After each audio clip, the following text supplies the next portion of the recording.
क्या चीज थी कल के सवाल में? लाभ और हानि का परसेंट पढ़ा था। अच्छा, लाभ प्रतिशत और हानि प्रतिशत हम लोगों ने पढ़ा है। लाभ प्रतिशत के लिए हमें क्या क्या चाहिए? तो एक तो हमें लाभ परसेंट निकालने के लिए लाभ चाहिए और क्रय मूल्य चाहिए, है ना। और अगर हमें हानि प्रतिशत निकालना हो तो हानि प्रतिशत बटे क्रय मूल्य। ठीक है। अब आप लोग ये बताइए, हमें लाभ कब होता है? जब किसी चीज में हमने क्रय कम मूल्य में खरीदी और ज्यादा बेची हो, मतलब विक्रय मूल्य ज्यादा हो, है ना। और हानि कब होती है? जब हमने किसी चीज को ज्यादा में खरीदा हो, कम में बेचा हो, तो उसको हम क्या बोलते हैं? हानि परसेंट। अच्छा, एक चीज अब हमारे पास 2019-20 में कितने छात्र थे? 200 छात्र थे। 2020-21 में कितने रह गए? 180। मतलब पहले 200 थे, बाद में 180 कमी हुई। तो कमी हुई तो छात्रों की कमी का प्रतिशत हमें ज्ञात करना है। 20 में शाला में दर्ज छात्र कितने थे बेटा? 200। Very good. 20-21 में कितने रह गए? 180। 2020-21 में छात्रों की संख्या कितनी रह गई बेटा? 180। वेरी गुड, 180 रह गए। कितनी कमी हुई? तो हम ये लिख देंगे, छात्रों की संख्या में कमी। वेरी गुड, छात्रों की संख्या में कमी। कितनी हुई? 200 में से 180 कम कर देंगे, कितने बचे? 20। तो छात्रों की संख्या में कमी हो गई 20। अब इसको हम फिर से कनेक्ट करें। यदि ये क्रय मूल्य होता, ये विक्रय मूल्य होता, तो ये क्या होती? हानि। Very good. अब यहाँ पर हमारे पास शाला में दर्ज कितने थे? 200। कितने कम हुए? मतलब कम होने के बाद कितने रह गए? 180। कितने कम हुए? 20। तो कमी का प्रतिशत ज्ञात करना है, तो हम लिखेंगे कमी प्रतिशत बराबर, अब यहाँ पर क्या लिख देंगे? 20 बटे के नीचे 200। 200 इंटू 100। ये सूत्र कहाँ से आया? हानि परसेंट, है ना। तो देखो 1 0 2 0, तो ये 1 0 से 2 0 कैंसिल हो गई। अब यहाँ हमारे पास क्या बच गया बेटा? 20। और बटे में कितना? 2। 2 एकम 2, 2 2 एकम 2 और 0 बेसिकी, तो कितना हुआ? 10%। ये हमारे क्वेश्चन का आंसर। इसमें कुछ सवाल से दूसरे सवाल को कैसे कनेक्ट कर सकते हैं? ये अगला सवाल हमारे पास है, ये बहुत अच्छा सवाल है और हम लोगों के लिए पूरे जो हमने पिछले सवाल किए हैं उन सवालों से कनेक्ट होने वाला सवाल है ना। देखिए, सवाल की परीक्षा में कितने अंक प्राप्त हुए? 96% अंक प्राप्त हुए।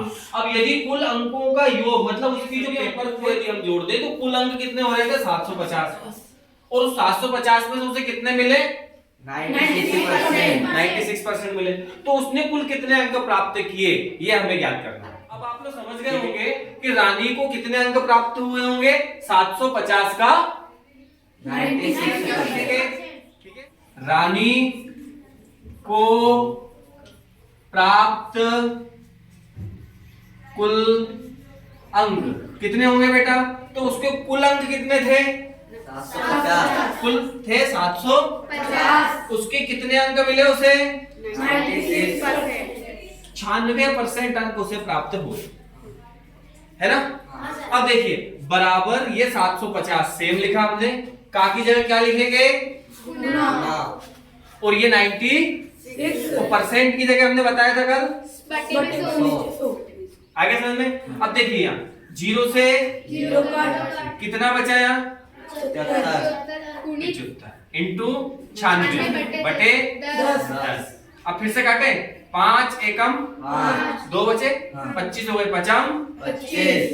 और इसको काटेंगे 5 दूनी 10, 2 एकम 2 चुकू 8, 1 बचा, 16 हो गए, 2 अठे 16। कितना बचा बेटा? 15 इंटू 48। अब 15 का गुना कर दे 48 में, तो 15 तो 20 के शून्य हासिल कितने आए? 12। 15 चुकू 60 और 60 और 12 कितने हो जाएंगे? 72। 720 अंक उसने प्राप्त किए। जिस क्वेश्चन को हमने कल भी पढ़ा था उसी प्रकार का सवाल है ये भी।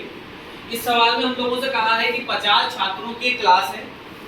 कुल 50 छात्रों की क्लास में से जब उनसे पूछा गया कि आपको कौन सा विषय पसंद है, तो उसमें से 64% यानी कि 64% छात्रों को विज्ञान विषय पसंद था। कितने छात्रों को? 64%। तो हमसे ये कहा है कि कितने छात्र ऐसे हैं जिनको विज्ञान पसंद नहीं है? नहीं। ठीक है, तो हम सबसे पहले तो क्या करेंगे कि इसमें से 50 छात्रों की जो क्लास है उसमें से कितने छात्र विज्ञान पसंद करते हैं उनकी संख्या। आप लोगों में से कितने छात्र ऐसे हैं जो गणित विषय पसंद करते हैं, जिनको गणित पसंद है? कितनी हो जाएगी बेटा? तो वो बराबर हो जाएगी 50 छात्र थे टोटल। 50 में से कितने परसेंट?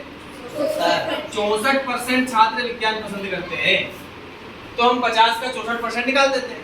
तो ये कैसे आएगा?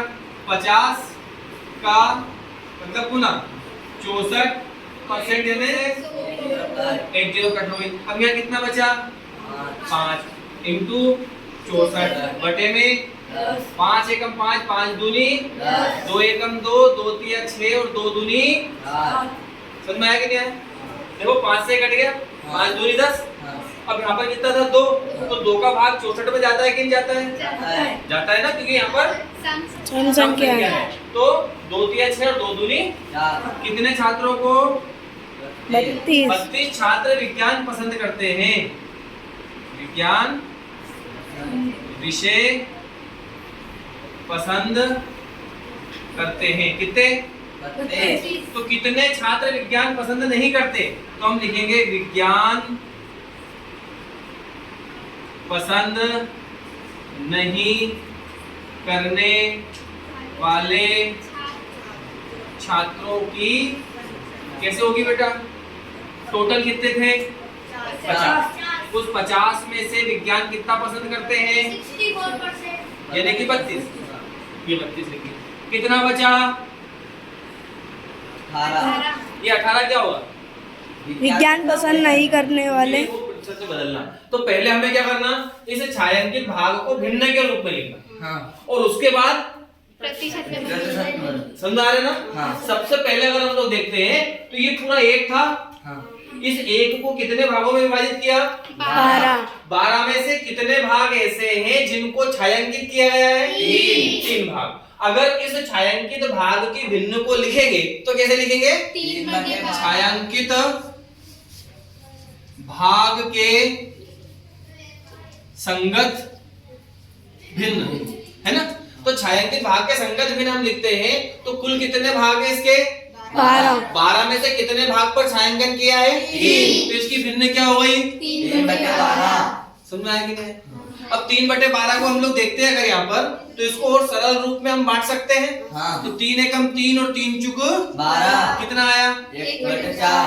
कितना आया? 1/4। Very good. अब यहाँ पर हमारे पास भिन्न क्या प्राप्त हुई हमें? 1/4। तो हम लिखेंगे भिन्न का प्रतिशत रूप।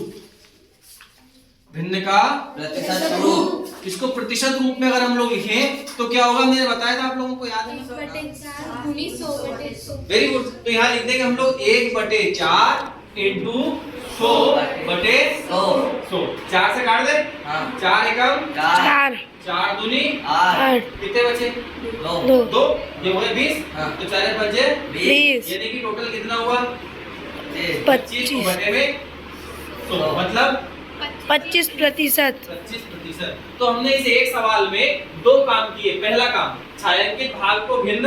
तो छायांकित भाग का भिन्न कितना हुआ? 1/4। फिर भिन्नों को प्रतिशत में बदलना। तो भिन्न का प्रतिशत में बदलने के लिए 100 का गुना 100 का भाग कर दिया। हाँ। इसको हमने काटा तो 25/100 आ गया। 25/100 का मतलब होता है 25%। 25%।